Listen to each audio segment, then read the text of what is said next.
Hello YouTube and welcome back to the channel. My name is Miguel and this will be the third deck profile for the series. I'll be answering the question how to combine the DC deck building sets. I'll be following three key ideas for building a main deck, which are theme, availability, and consistency.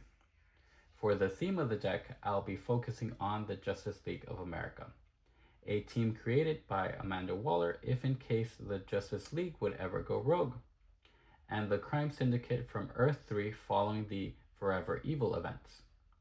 What is available to us is from the original set, Heroes Unite, Crisis Expansion number 1, and now Forever Evil. Since Forever Evil is the new set for the series, we will be highlighting it. For the consistency purposes, we will be adding cards to emphasize the victory points and the destroy mechanic. And now the deck profile. For heroes, we have 32. At one cost, we have 2 copies of Steve Trevor. His effect reads, when you destroy this card in any zone, draw 2 cards and then discard a card. Zone are places that a player has access to, such as your hand, a discard pile, in control, on the lineup, or even the top and bottom of the main deck. Steve Trevor will be our designated low-cost draw and will work in conjunction with the many destroy cards being added. At 2 costs, we have 2 copies of Vibe and Commissioner Gordon. Vibe is here to set up plays by putting a card with cost 5 or less, hero or superpower from our discard pile to the top of our deck. Commissioner Gordon will work as our defense card that will gain us a victory point token when defending. Victory point tokens are introduced in Forever Evil. You will receive a bunch of them when you buy the standalone set, or if you bought the multiverse version, you can always use any marker or dice as a way to have victory point tokens. At 3 costs, we have 2 copies of Catwoman, Dr. Light, and Steel. Catwoman is here to interact with the victory point tokens, as her attack lets you steal them from other players who have them. Dr. Light helps you draw a card and can attack players with locations, making them discard them. Steel has the effect of destroying non-hero cards and can gain you victory point tokens if they are cost 1 or greater. At 4 costs, we have 2 copies of Sonic Siren, Animal Man, Star Girl, Element Woman, and Amanda Waller. Sonic Siren continues to be here to destroy cards from the lineup and replace them, but now can work in conjunction with cost 1 cards like Steve Trevor. Animal Man is here for extra drawing since we will be having more access to destroy cards. We will be able to control what is in our deck better. Stargirl is here as one of our defense cards, but can also help by adding cards from the destroy pile to the bottom of the main deck when defending, because all players lose the game when no more cards can be added from the main deck to the lineup. Element Woman, while you own or are playing her, she is also a superpower, equipment, and villain. She can help out with cards that need those specific card types to be played for effects to happen. Amanda Waller is here as a destroy card, but this time she can gain power equal to the cost of the card if you destroyed a villain. At 5 costs, we have 2 copies of Saint Walker. He is here to help players with victory points at the end of the game, as they are collecting different heroes. At 5 costs, we have 1 copy of Wonder of the Night, Crimson Whirlwind, and Phantom Stranger.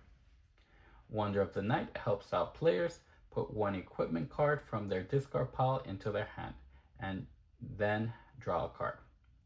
Crimson Whirlwind puts your deck as the discard pile to help out cards like Warrior of the Night, or draw cards when you have no cards to put into your deck. You have to shuffle cards from your discard pile in order to make a new deck when a card states draw a card. Phantom Stranger works as a destroy card and is a large victory point card at the end of the game. As his effect states, at the end of the game, this card is worth 1 fewer victory point for each card with cost 0 in your deck. So make sure to destroy your starter and weakness cards so he can be worth 10 victory points. At 6 costs, we have 1 copy of Blue Beetle, Winged Warrior, and Captain Atom. Blue Beetle is here as a good defense card because of his reveal effect. If you are playing with oversized supervillain cards, you can replace Blue Beetle with Firestorm. Firestorm specifically states, put the top card of your deck on your supervillain. Because of this, Firestorm can stay in games when you are using oversized superhero cards. We have Winged Warrior to gain more power in a deck filled with hero cards. Captain Atom is here to gain cards from the lineup and add them to any player and their hand, including yourself. One way to use them is to give players cards that they don't need in their deck.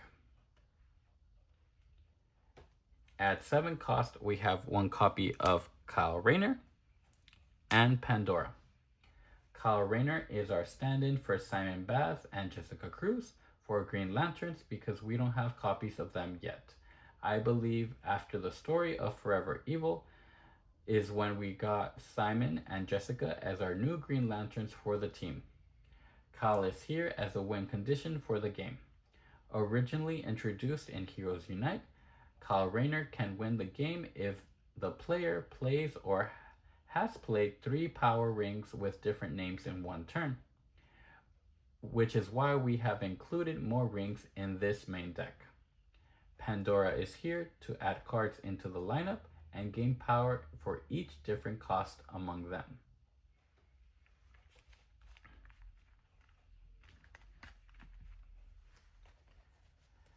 For villains, we have 33 to emphasize the Crime Syndicate from Earth 3. At 1 cost, we have 2 copies of Emperor Penguin. When you destroy him, he will give you 2 victory point tokens.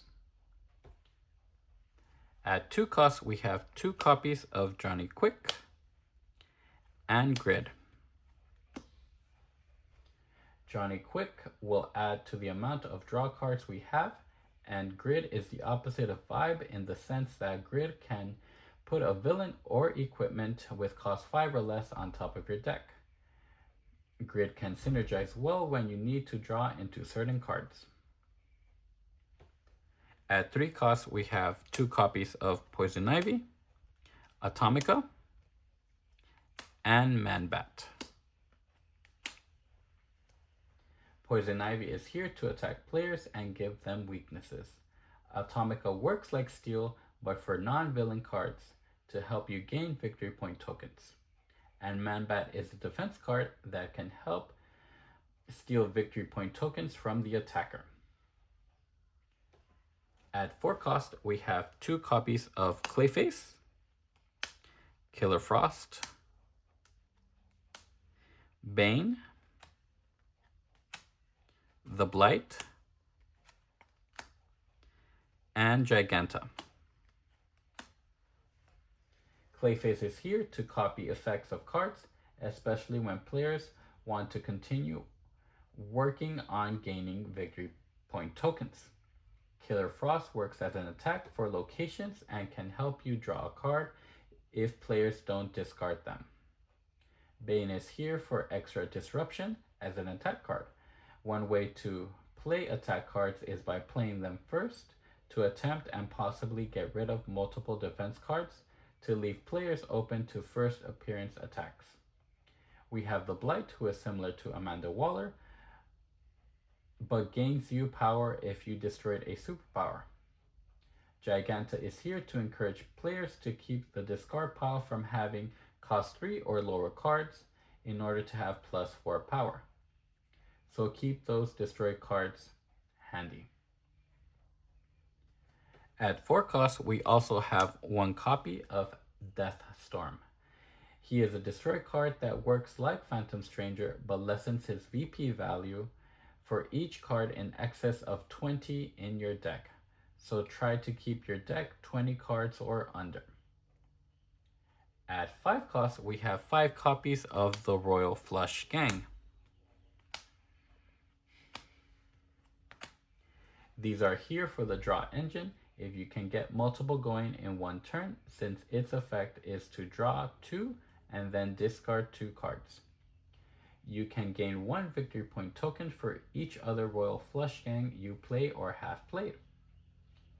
At 6 cost, we have 1 copy of Despero, Owlman, and Power Ring.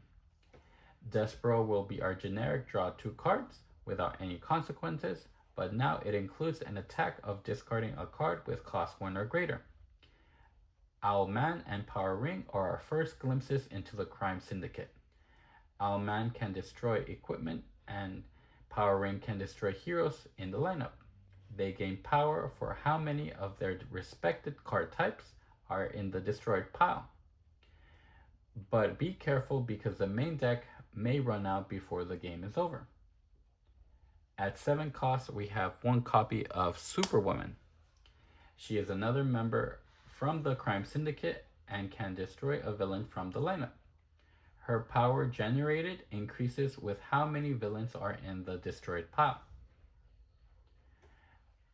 At 8 cost, we have 1 copy of Ultraman. He is our highest cost of the Crime Syndicate and can destroy any card in the lineup, but gains power for each superpower in the destroyed pile.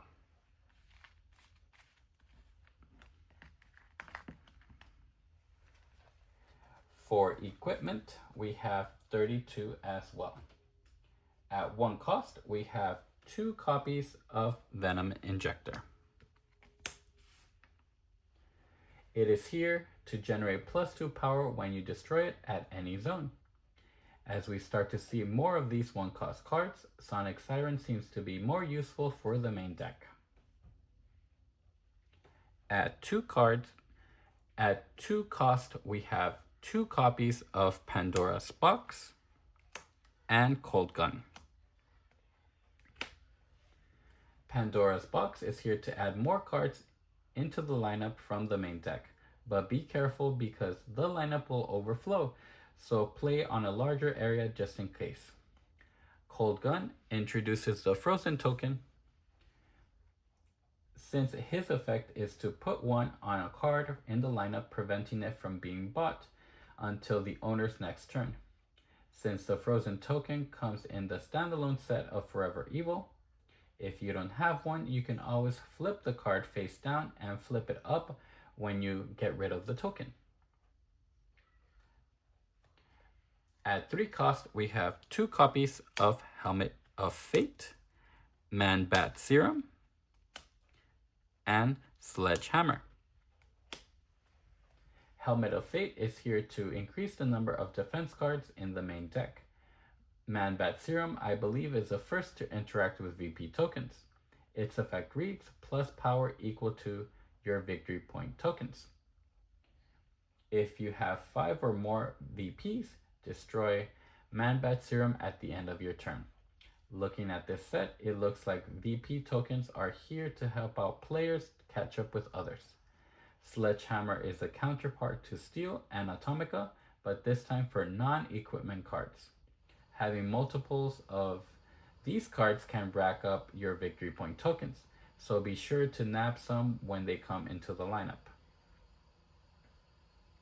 At 4 cost, we have 2 copies of Signature Trenchcoat, Secret Society Communicator, and Mallet. Signature Trenchcoat is here to gain and reuse all the cards that players have been destroying. Secret Society Communicator is equivalent to Amanda Waller and the Blight, but this time it is for when you destroy a hero. You gain power equal to its cost. Mallet is here with a new mechanic as well.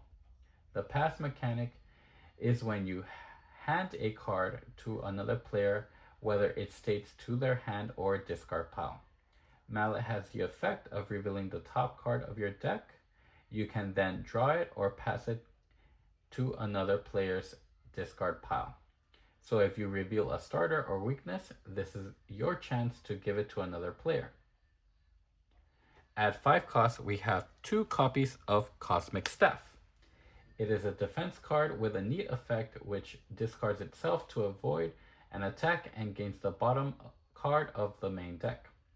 This works in conjunction with Stargirl because she can set up specific cards from the destroyed pile you want to gain with Cosmic Staff's effect.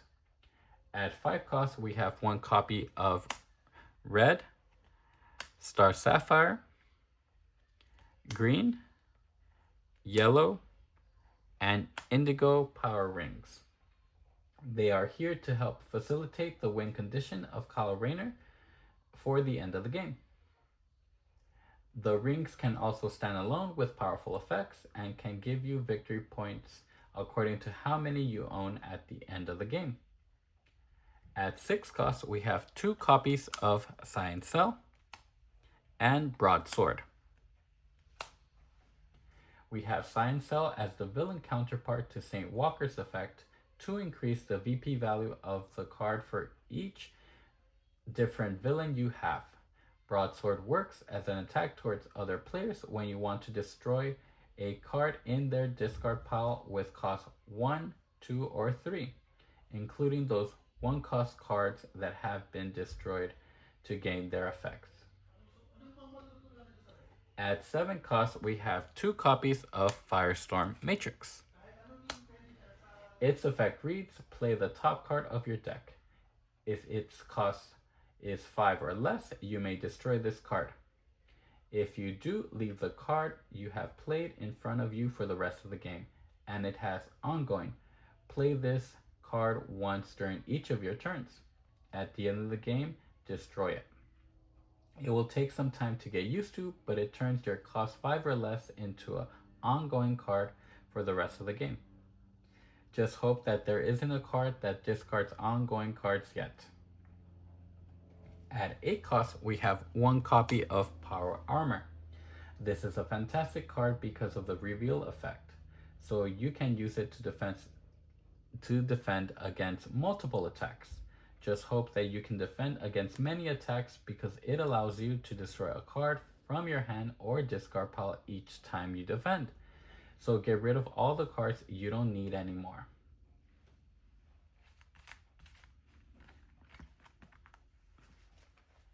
For superpowers, we have 25. We have this many now because Forever Evil introduced us to the fact that we can have more superpowers in the main deck even when we have the kick stack. At 1 cost, we have 2 copies of Word of Power. This is our last 1 cost card, with the effect being when you destroy this card in any zone, you may pay 4 less to destroy superheroes this turn. I've been holding out on having a superhero stack for a while now to keep it a surprise, but it's out now. More on that later. If you are not playing with a superhero stack, you can always replace Word of Power with another cost 2 card like our next set. At cost 2, we have 2 copies of Flight and Insanity. We have Flight as a good generic low-cost defense that you can use to put any card on top of your deck when you defend using this card. Insanity is our other cost 2 defense for the main deck. It reads, if this is the first card you play this turn, each player passes a card in his hand to the hand of the player on his left. Defense, you may discard this card to avoid an attack. If you do, you may put a card from your hand or discard pile into your attacker's hand. This is another card with a pass mechanic, but it now affects all players. This is your chance to give players cards you don't want, but be careful because they might just give you a card that you don't want either.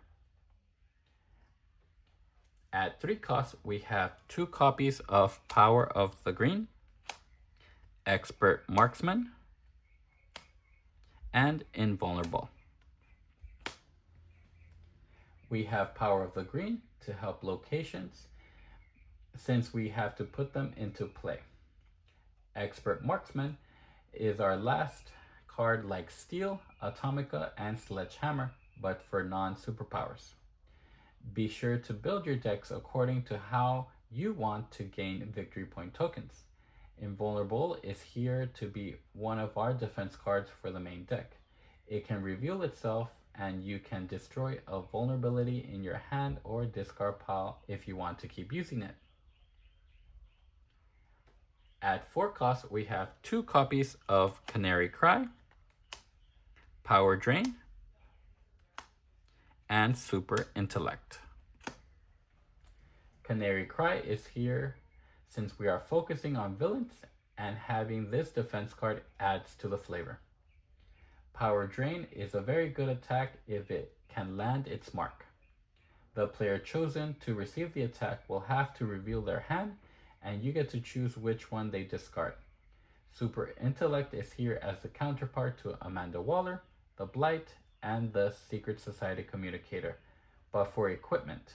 It can gain power according to the cost of the equipment destroyed. At cost 5, we have 3 copies of Transmutation. It is our destroy card that can give you a victory point token when you destroy a card in your hand or discard pile. If you destroy a card with cost 1 or greater, you may gain a card from the lineup according to the cost of the destroyed card. It works here in this main deck because there are more cards than the standard size of the main deck that was standalone for this set. At 6 costs, we have 2 copies of Heat Vision as another way to destroy cards that you don't want. At 7 costs, we have 1 copy of Constructs of Fear. Constructs of Fear is a good attack card in the sense that it can get rid of 2 out of the 5 cards players usually have in their hand if they don't defend from the attack. At 9 cost, we have Ultra Strength. We have our first high cost over 7 superpower and 1 copy of Super Strength. Its effect is +3 power and draw 2 cards. It is our first powerful effect outside the supervillain stack, and it is here to help players catch up or win more.